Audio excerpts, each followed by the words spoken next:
d'adaptation, et puis aussi quelles sont les perspectives à venir pour aller de l'avant. Et enfin, Christophe Buffet, donc le responsable du programme Adaptation, qui se présentera également, qui va présenter aussi l'outil GapTrack de l'IDRI, qui rejoint parfaitement les questions de tracking de l'adaptation et de système de suivi et évaluation. Merci.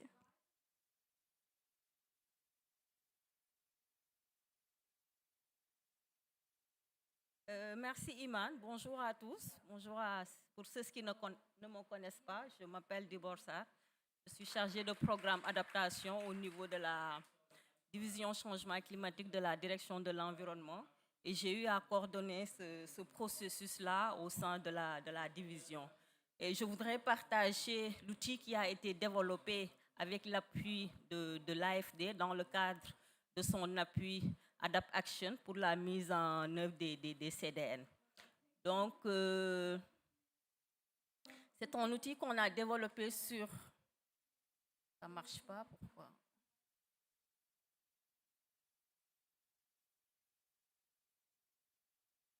Donc, c'est un outil qu'on a développé sur environ 2 ans et demi. Et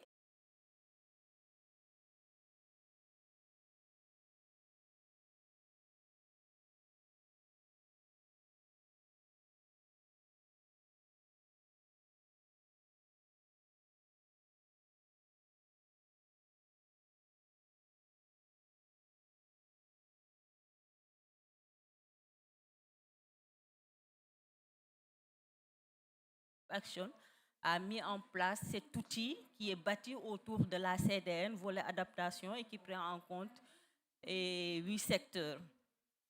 Et lors de la mise en place s'est déroulée en 2 phases.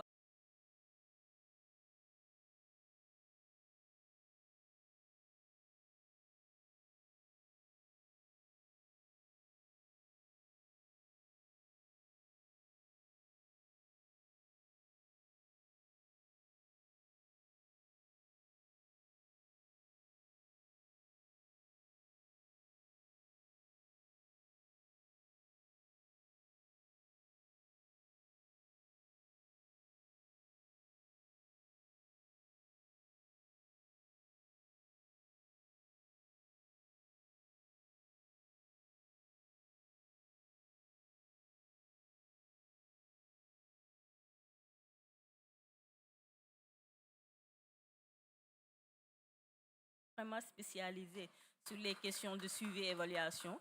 Et sur le plan financier, ce qu'on a constaté, c'est que les ressources qui sont allouées aux coordonnateurs, en tout cas aux cellules de suivi et évaluation, sont vraiment limitées pour leur permettre, en tout cas, de couvrir l'ensemble des responsabilités qui leur sont, en tout cas, assignées.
également pouvoir suivre également les résultats qui seront issus de la mise en œuvre des projets et voir un peu comment cela impacte sur l'adaptation des populations, mais également sur leur résilience. Donc, c'est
compréhension des indicateurs et outils de collecte, agréger certains indicateurs, coordonner la collecte dessus et assurer également la qualité de données qui sont issues des points focaux et des rapports produits par le point focal. Et les institutions qui ont été identifiées comme devant, en tout cas, jouer ce rôle-là, on a l'Agence nationale de la statistique et de la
au ministère de l'Environnement concernant les projets qu'ils suivent dans le cadre du plan Sénégal émergent.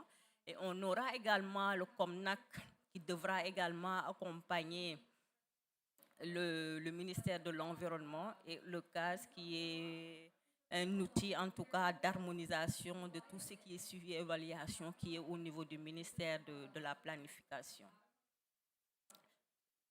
C'est des sources d'information également. On aura le système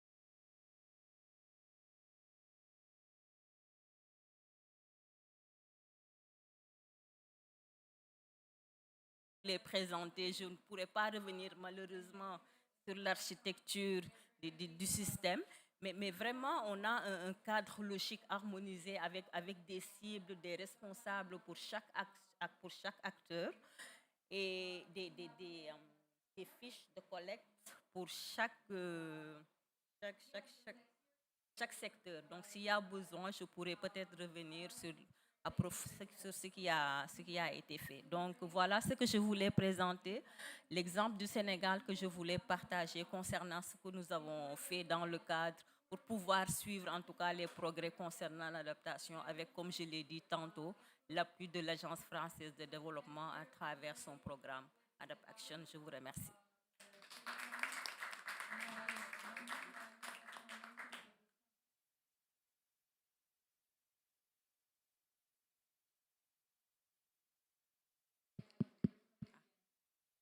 Oui, moi, je préfère me promener un petit peu parce qu'on est un petit groupe, donc comme ça, on peut interagir.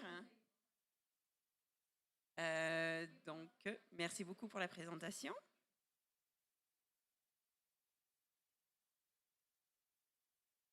On va attendre que ce soit un grand format. Oui, pas de problème. Alors, entre-temps, qui connaît, qui connaît les systèmes de suivi, évaluation et apprentissage? Levez la main. Vous connaissez ça? C'est la première fois que vous en entendez parler? Oui? Il y a des oui? Ok, la première fois. Aussi, vous connaissez ou c'est la première fois? Non? Ok. Qui travaille dans le suivi, évaluation et apprentissage? Oh là là, ok. Tough crowd. Donc, merci de votre participation et de votre présence.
En termes notamment de renforcement des capacités d'un certain domaine. Parfait. OK.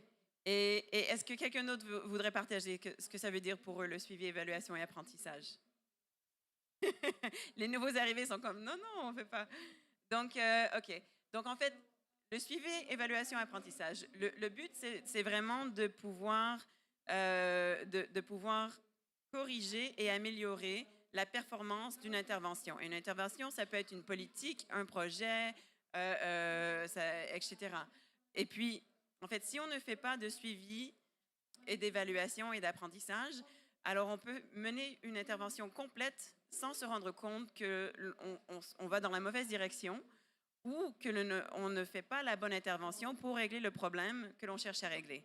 Donc, c'est pour ça que c'est très important de faire du suivi, évaluation, apprentissage.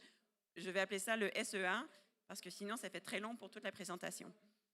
Donc, et le SEA, souvent, c'est présenté à la fin d'un cycle. Le cycle des politiques, le cycle d'un projet.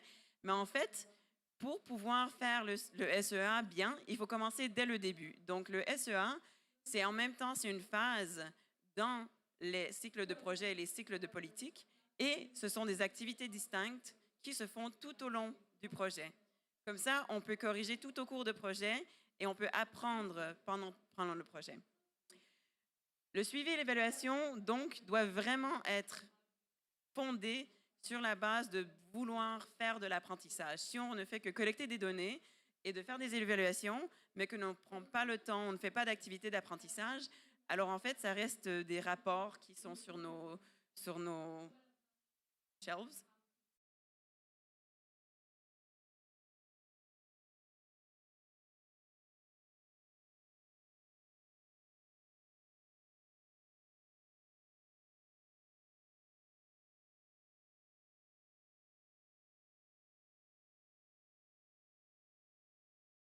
Le SEA, c'est une action d'adaptation en tant que telle et pas juste une activité à côté.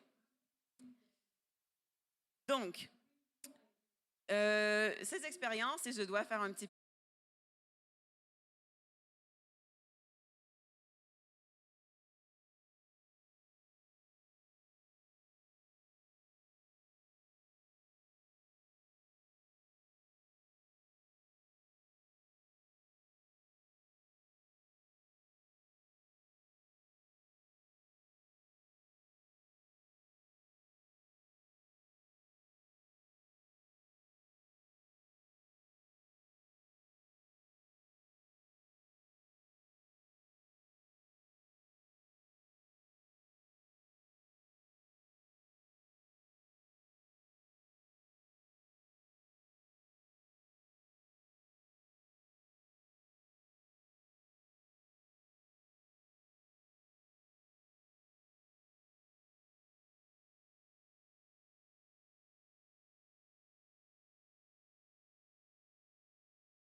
on peut aussi utiliser quelque chose qui s'appelle les théories du changement. Alors, je n'irai pas trop dans le sujet, mais il faut aussi considérer plusieurs facteurs dans le design et la mise en œuvre. Donc, qui sont les parties prenantes à engager? Qui sont les acteurs à inclure? Quels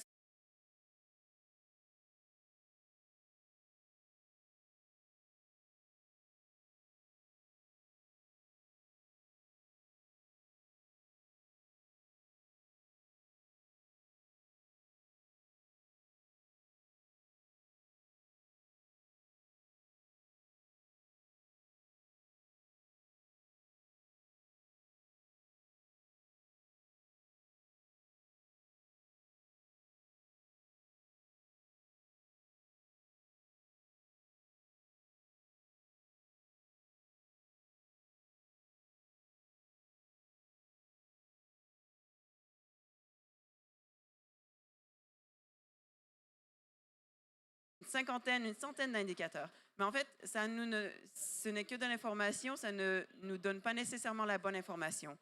Et il faut utiliser plusieurs outils, pas que des indicateurs, pour pour capturer toutes les voix, toutes les réalités. Donc, avoir différentes approches, incluant des évaluations, d'autres types d'études, pour s'assurer qu'on a une complémentarité et qu'on triangule, ça se dit en français, et qu'on triangule l'évidence. Voilà. Avoir beaucoup d'indicateurs, c'est aussi assez lourd sur les systèmes de collecte de données. Donc, ça aussi, ça peut aider d'utiliser différentes approches. Et ici, je vous donne un exemple je vous donne un exemple ici d'un rapport de progrès du Burkina Faso, un rapport de progrès de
pratique et dans les comportements.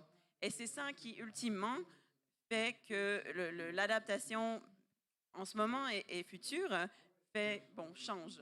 Parce que sinon, si on n'a que les connaissances mais qu'on ne les applique pas, encore, ça ne va pas très loin. Donc, s'assurer de faire le design des activités de suivi et évaluation dans l'angle d'apprentissage. Et j'ai quelques exemples ici de ce que ça veut dire.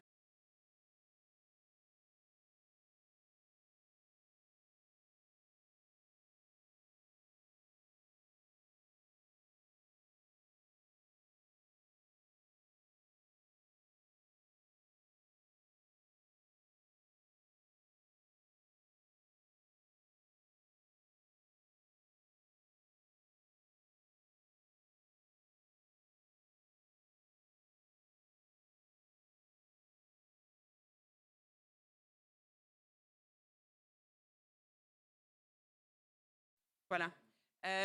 Ma photo, elle n'est pas très bonne. Je suis désolée. Mais si on a un événement demain à 10h40 au...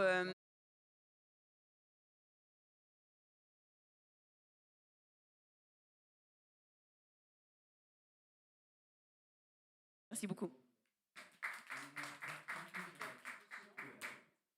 Merci Émilie.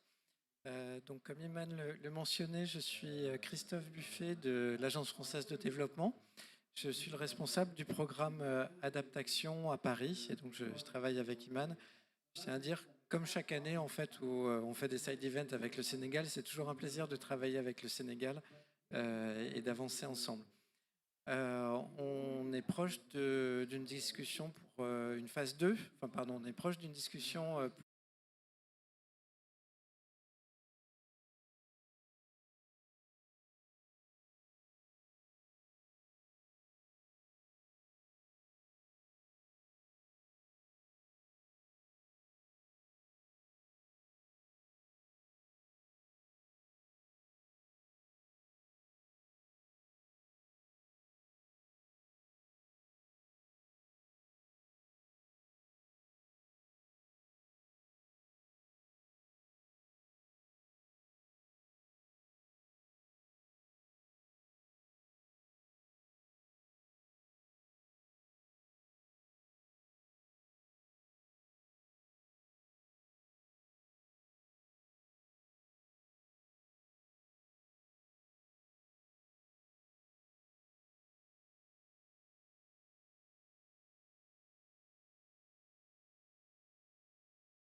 principe de réflexion qu'il y a sous cet outil, avant de vous présenter le cas du Sénégal et une utilisation potentielle que je voulais aussi vous proposer et discuter avec vous.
Soit les États landlocked,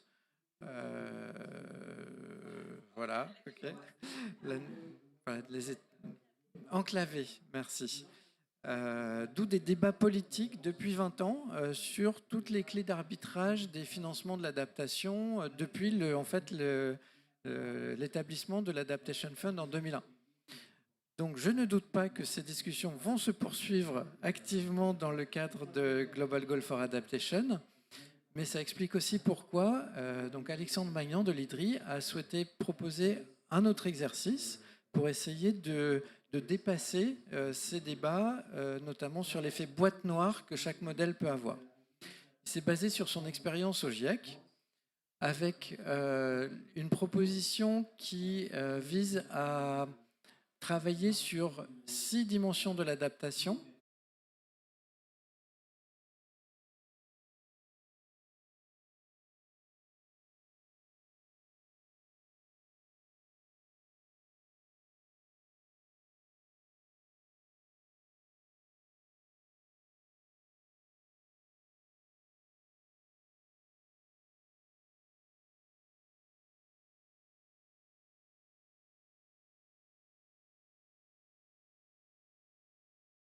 Set de questions. Est-ce qu'il y a des plans d'adaptation qui sont en place et qui sont mis en œuvre? C'est la deuxième pétale. La troisième pétale concerne l'adéquation des actions qui ont été en place en termes d'apport, en termes d'adaptation, avec également un set de questions. Est-ce qu'il existe des institutions, une adaptation?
Est-ce que l'ensemble de nos projets, que ce soit au niveau étatique, au niveau des bailleurs ou au niveau des collectivités, est-ce que ces projets, ces politiques publiques s'inscrivent dans une notion de trajectoire d'adaptation ou pas? Donc avec une notion de long terme, avec des objectifs d'adaptation, des enjeux de synergie et de mix entre différentes actions. Et puis surtout cette notion, vous voyez la troisième question, des actions séquencées dans le temps. Et c'est là où c'est souvent le plus difficile et où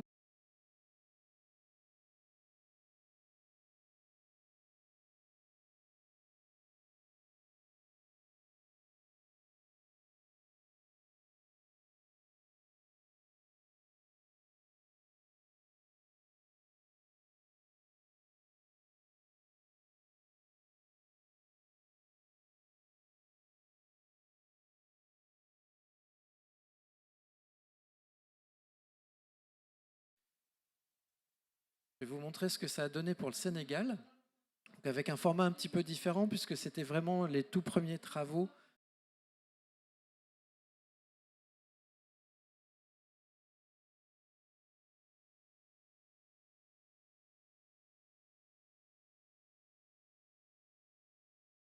Donc vous retrouvez les six pétales que je vous ai montrés, avec pour chaque question, du coup, une évaluation qui est venue d'un groupe d'experts, avec des experts internationaux et des experts sénégalais, sur l'adaptation des zones côtières au Sénégal.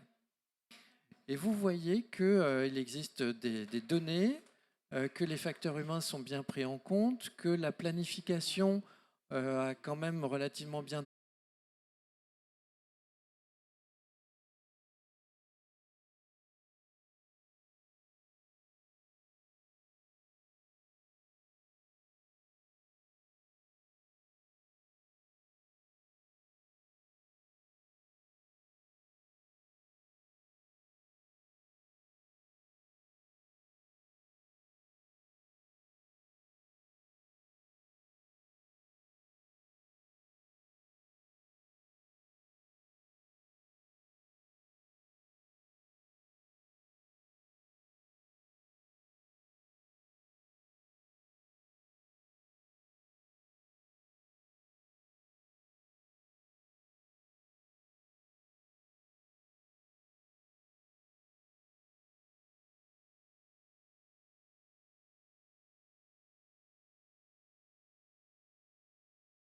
complexe.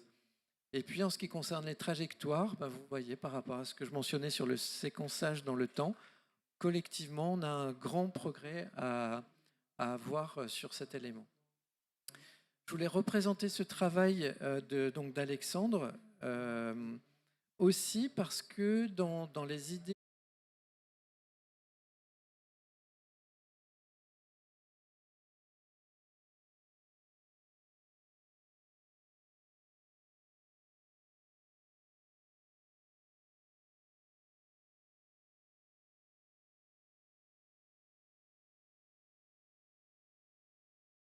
va être réalisé aussi sur d'autres systèmes, en prenant les systèmes du rapport du GIEC.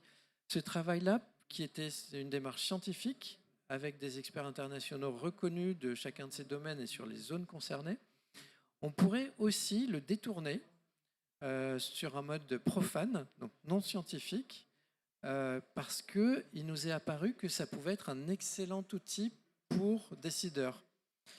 Lorsqu'on fait des missions d'identification avec Iman dans les pays partenaires et donc au Sénégal également avec la coordinatrice régionale Géraldine Dardivelle, on réunit beaucoup d'acteurs dans les ateliers multi-acteurs avec donc autour du ministère de l'Environnement et de la DEC les autres ministères sectoriels, les partenaires techniques et financiers, la société civile. Mais on a manqué de temps pour vous proposer de discuter autour de ces 6 dimensions avec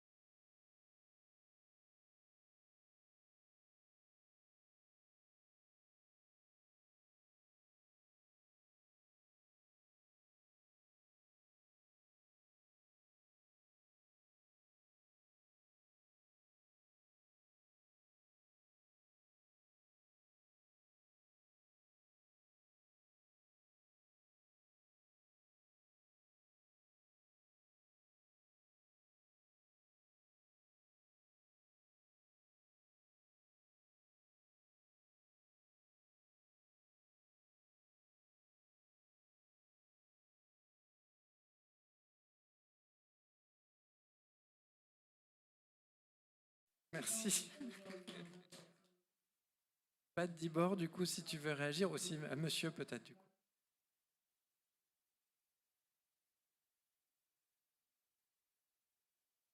Oui, ma question, effectivement, qui a tourné un petit peu en rond, c'était sur la pertinence ou pas et sous quel format de travailler ensemble sur ces questions pour dresser une vision collective et partagée des enjeux d'adaptation par rapport à d'autres outils que vous pouvez avoir par ailleurs. Merci pour ces présentations qui sont très pertinentes et très engagées. assez profonde, passionnante. C'est dans la rareté qu'on retrouve la qualité. On a tout à l'heure discuté avec la francophonie sur l'approche, disons, qu'est-ce que c'est que les francophones. Généralement, il y a eu beaucoup de réflexions sur le leadership des francophones dans les questions thématiques. On a l'impression qu'il y a une certaine timidité. Il y a le cas de Madeleine Doussard qui a été cité, qui est vraiment un leader qui s'affirme dans le changement climatique. Et on a aussi noté que les francophones sont un peu lésés par rapport au système du changement climatique. Or, le changement climatique adresse l'humanité, adresse la planète Terre, adresse les pays qui sont dans des situations, disons, de vulnérabilité, qui ne sont pas liées à leur langue, ou à leur ethnie, ou à leur couleur. C'est des situations de vulnérabilité qui impactent le monde entier. Donc, il y a nécessité de permettre à la francophonie, encore une fois, de pouvoir, disons, entrer dans le système de changement climatique de façon encore beaucoup plus égalitaire, avec des outils qui seront disponibles pour tout le monde. On ne peut pas comprendre que quand on fait une soumission, que ça prenne 3 ans parce qu'on a écrit en français. Ça n'a pas de sens. Donc, c'était juste une parenthèse d'abord. Pour dire que la réflexion dont vous parlez, elle est pertinente. Parce qu'on ne peut pas faire l'analyse des risques sans réunir autour de soi les acteurs concernés. C'est eux qui font l'analyse des risques. Donc, le spécialiste, l'expert, c'est un animateur qui, à partir des outils qu'il détient, interroge les uns et les autres dans leur vécu, dans leurs compétences et dans leurs connaissances, dans les secteurs, pour sortir ce résultat qui va permettre de mettre en place, de mettre en œuvre. Donc, je dirais tout de suite et aussitôt que c'est vraiment pertinent de faire cette analyse-là avec les acteurs. Ça, c'est le premier point. Maintenant, peut-être que je ne sais pas si je peux poser les questions qui sont liées à ce qui a été fait. Moi, j'ai suivi évaluation. Vraiment, pour moi, c'est quelque chose de fondamental. Ce n'est même pas seulement pour l'adaptation, mais si on a cette compétence, on peut l'utiliser partout. Voilà.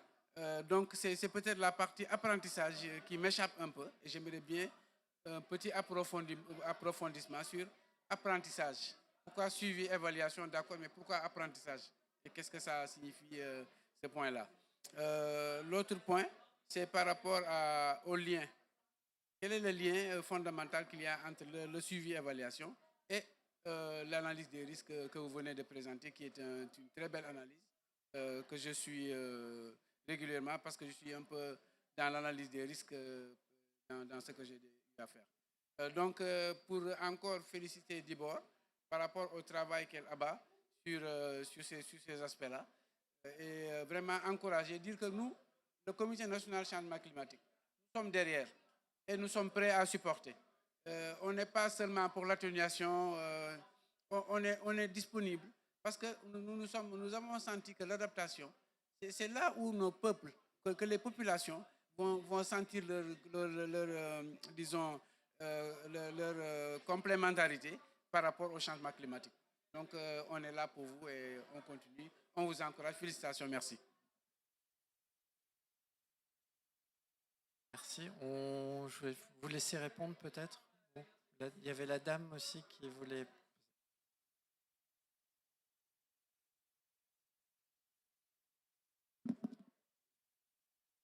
Bonjour tout le monde, félicitations pour la qualité des différentes présentations. Je me présente, c'est Madame Fall, Fatoumata Bintou Kamara, et je suis la directrice des collectivités territoriales au Sénégal, au niveau du ministère en charge des collectivités territoriales. Je vais aller directement à la question. la réflexion posée autour de la nécessité d'élaborer un outil d'aide à la prise de décision implique nécessairement la rencontre, la mise en place, en tout cas, d'un cadre de réflexion multi-acteurs. Quand on parle d'adaptation ou de risques climatiques, on n'adresse pas seulement des décideurs en charge de l'environnement. On a des questions liées à l'hygiène publique, on a des questions liées à la santé publique, et on a au niveau des territoires des acteurs comme les collectivités territoriales, maires, présidents de conseils départementaux, qui jouent un rôle fondamental dans ce secteur. Et je pense que naturellement, lorsque le moment sera venu, le ministère de l'Environnement s'attellera certainement à convier autour de la table tous ces acteurs pour qu'ensemble, un outil d'aide à la décision puisse être pris et posé, et pour pouvoir prendre en charge de manière vraiment holistique l'ensemble des considérations dans ce secteur. Merci. Si je vais préciser juste un petit point, c'est que la beauté de cet outil est qu'il peut fonctionner à n'importe quelle échelle. Ça, c'est rare.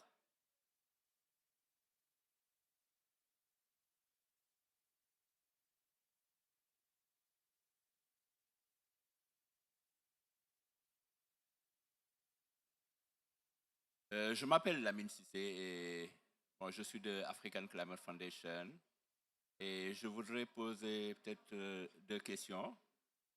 La première question, c'est plus en termes de curiosité parce que bon, je travaille aussi sur le suivi et évaluation.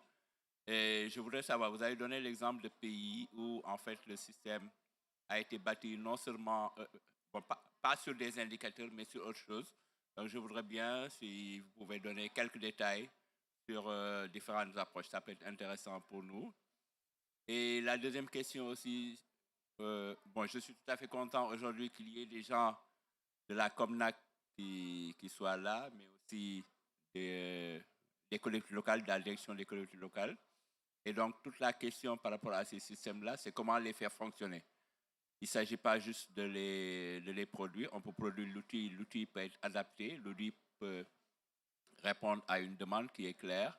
Mais comment après, quelles sont les expériences qu'on peut tirer sur comment les faire fonctionner, comment faire en sorte que ça devienne des outils, comme l'a dit madame, des outils d'aide à la décision, comment on peut assurer un peu toute cette concertation et toute cette coordination-là qu'il faut derrière pour pouvoir continuer à la faire fonctionner, parce que ces outils-là aussi, bon, quelque part, transfèrent les limites qu'on a au niveau du secteur public. C'est souvent des problèmes de coordination intersectorielle.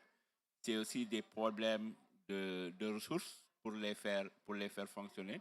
Donc, c'est toutes ces questions-là qui viennent quand on passe à une autre phase où il faut les faire fonctionner. Donc, pour ne pas être trop long, je vais m'en arrêter là. Merci. Merci. Je vais vous laisser le micro peut-être à Dibord.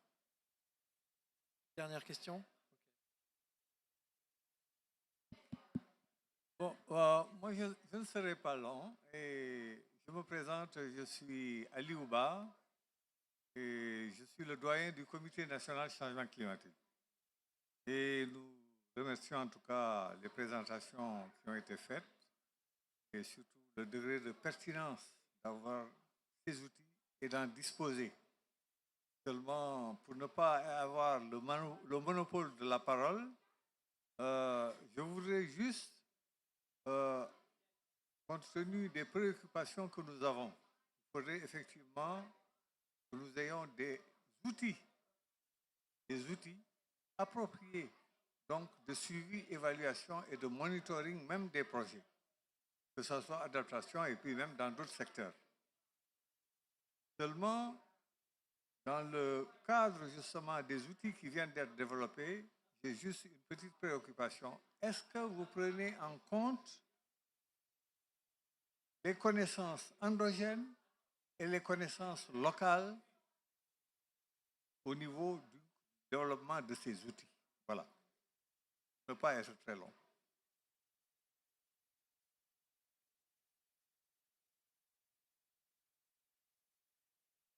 Merci beaucoup. Et encore une fois, je félicite les représentants ici. Monsieur m'a marché sur la langue, mais quand même, j'avais une préoccupation effectivement par rapport à ça, l'utilisation des connaissances traditionnelles. Mais d'un autre aspect aussi, nous avons le cri de cœur, comme monsieur l'a fait tout à l'heure par rapport aux Français, mais aussi par rapport à la situation d'adaptation. Parce que comme vous le savez, les changements climatiques, on met beaucoup l'accent sur la mitigation. Or, l'adaptation est quelque chose qui nous préoccupe beaucoup parce que dans nos pays, vraiment, nous vivons réellement les impacts du changement climatique. Par rapport à Dibor, c'est vrai que merci vraiment de cette belle présentation, mais moi, c'est toujours le comment, parce que comme au niveau de l'adaptation, nous avons 9 secteurs au niveau du Sénégal, et au niveau de ces secteurs, nous avons plusieurs acteurs qui interviennent. Maintenant, comment on va vraiment travailler sur cet outil-là pour pouvoir vraiment créer une synergie pour alimenter les politiques de l'État? C'est ça ma question. Je vous remercie. Merci beaucoup. Je vous propose de donner la main aux panélistes pour répondre. On prendra un second jet de questions juste après. Merci beaucoup. Avant de répondre aux questions qui ont été posées, je voudrais remercier la directrice des collectivités territoriales. Je ne l'avais pas reconnue. On s'est retrouvés il n'y a pas longtemps à Saly, dans le cadre d'un atelier d'élaboration par rapport à des idées de projet. Maintenant, par rapport à ce que disait Christophe par rapport à l'outil, comme elle l'a dit, c'est le travail qui a été fait était vraiment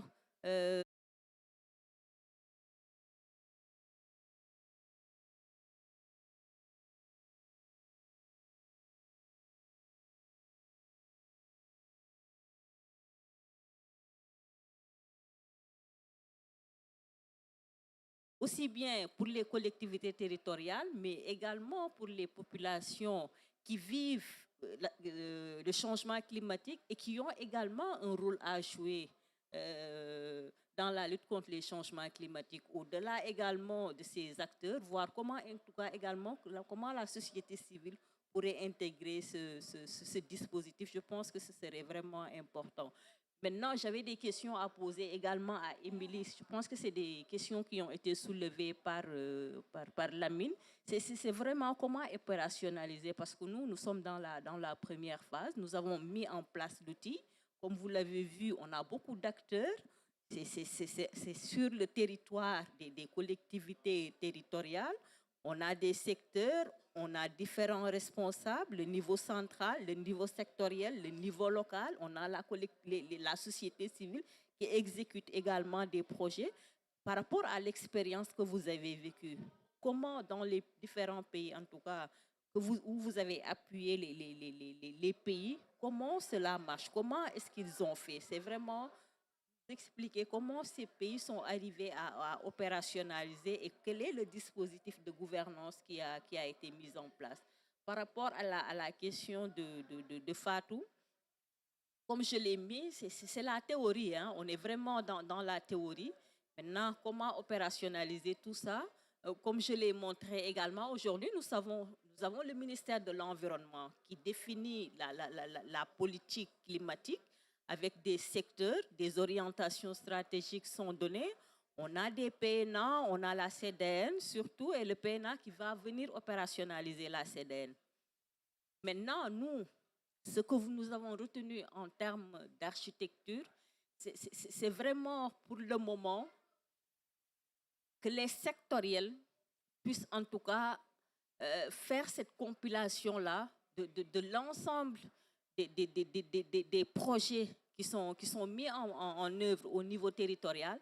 Maintenant, de voir comment, en tout cas, ces projets-là nous permettent d'atteindre les indicateurs qui ont été identifiés dans chaque secteur et nous faire remonter ces données-là. Encore une fois, c'est de la théorie.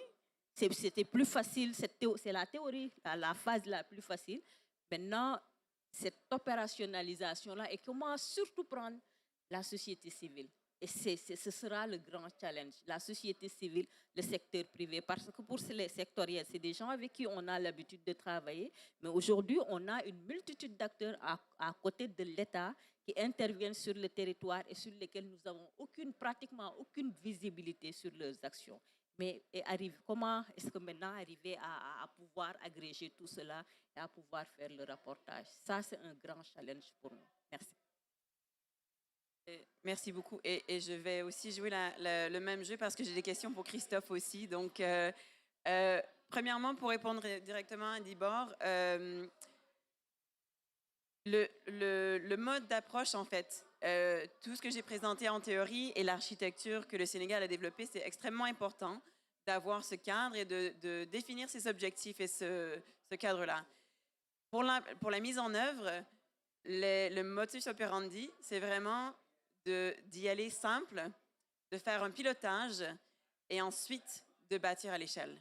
Parce que, en fait, c'est pas vrai que les pays vont et commencent à faire du suivi-évaluation à travers tous les secteurs, tous les acteurs et toutes les échelles d'un seul coup. Non, ça se fait pas, c'est pas possible. Il n'y a pas les fonds, il n'y a pas les ressources, il n'y a pas les capacités et on n'a pas les preuves que ce système-là fonctionne bien pour ce que l'on veut faire.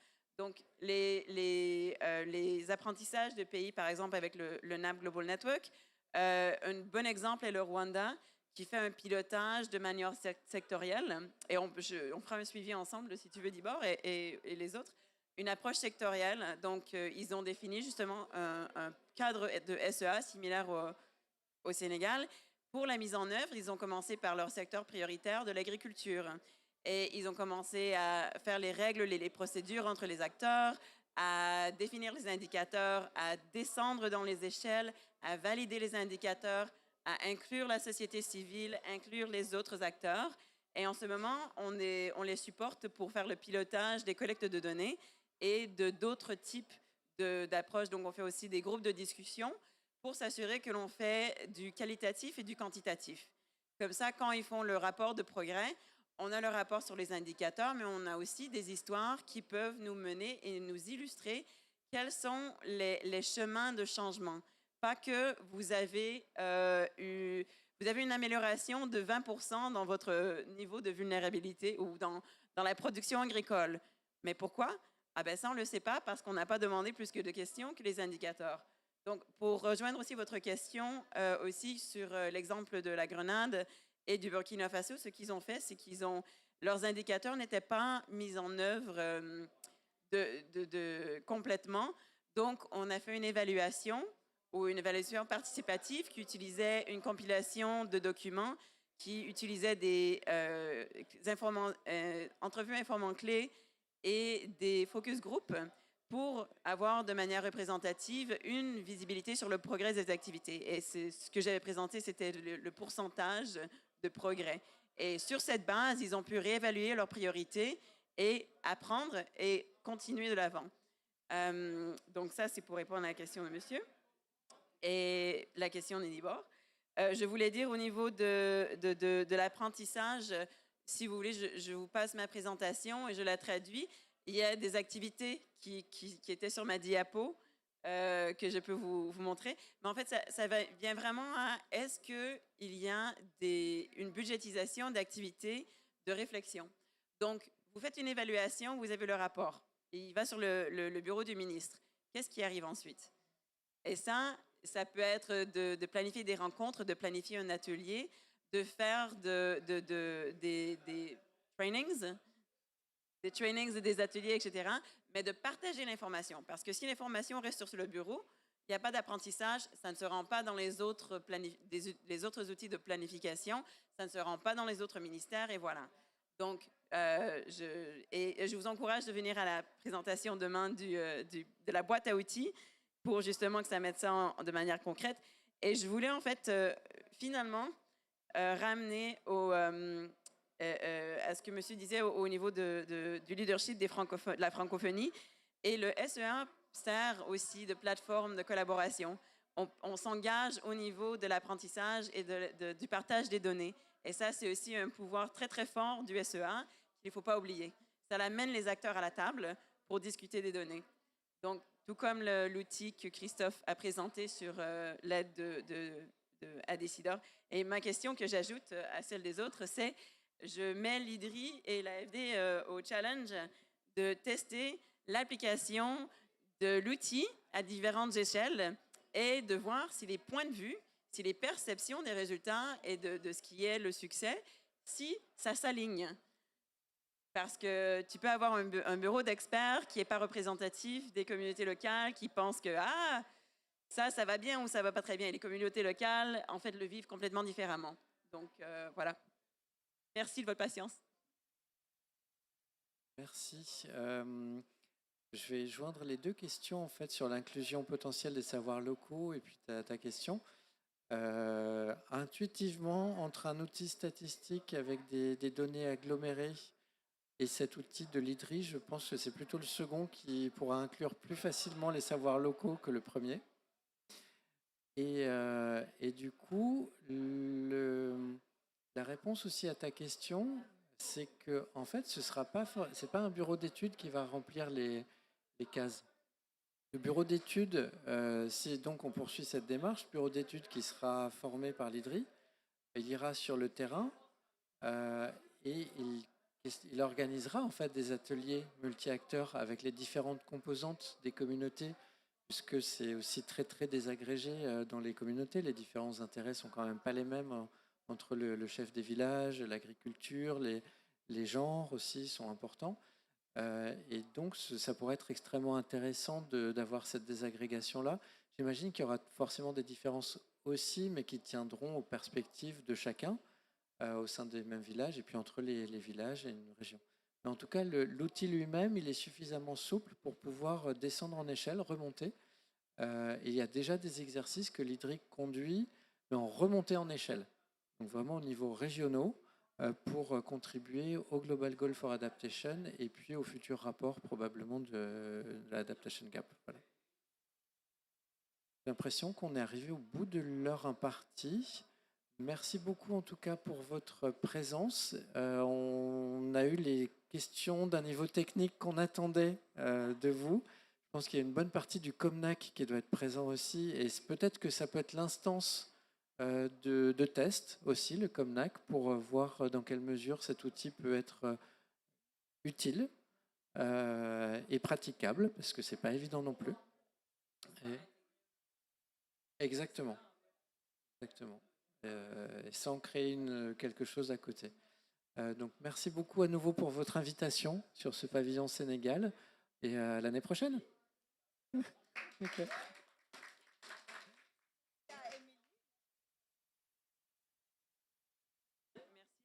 Parce que c'est la première fois qu'on